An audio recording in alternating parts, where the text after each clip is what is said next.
Hi, I hope today's a great one for you. I'm Jill Ryan from Courtemanche Associates, and we are committed to helping healthcare organizations provide the safest care to the patients that they serve.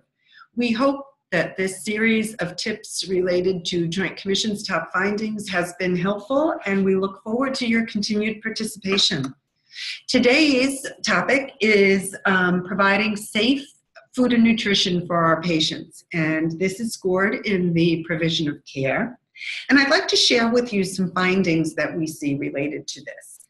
The first, in 3 of 60 walk-in freezer temperature checks in the kitchen, the freezer was well above the recommended temperature on several days.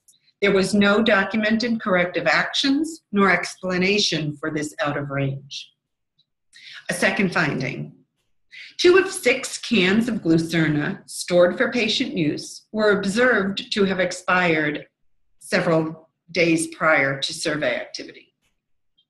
Finally, in the newborn nursery, there was no date and time on the label documenting when the breast milk was pumped.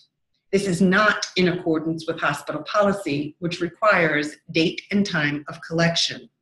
So you see a range of findings there related to maintenance of food products in the kitchen proper, as well as in patient nourishment stations, and even in the labor and delivery area for maintaining breast milk for moms.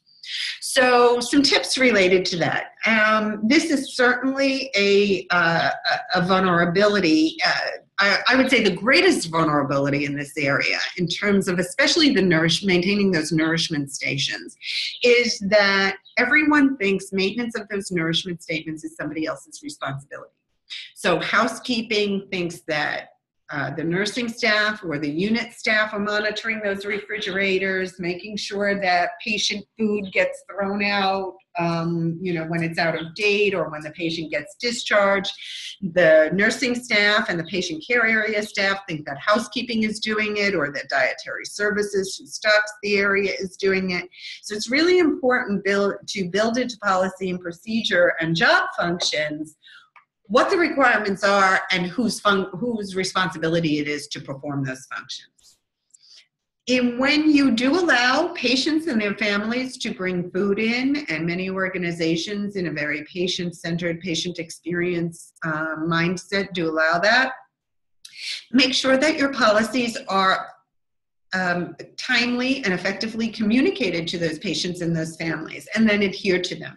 If we say we only allow patients' food to remain in the refrigerator for 24 hours, it must be labeled with the patient's name or some identifying information, etc. Make sure that that happens. Foodborne illness is certainly, something that is often problematic in healthcare organizations and can certainly create bigger issues. We look forward to your engaging in the dialogue about these tips. Check out our social media outlets, Facebook, Twitter, LinkedIn, and our website as well. I also look forward to your participating in our next in the series of tips. Have a great day.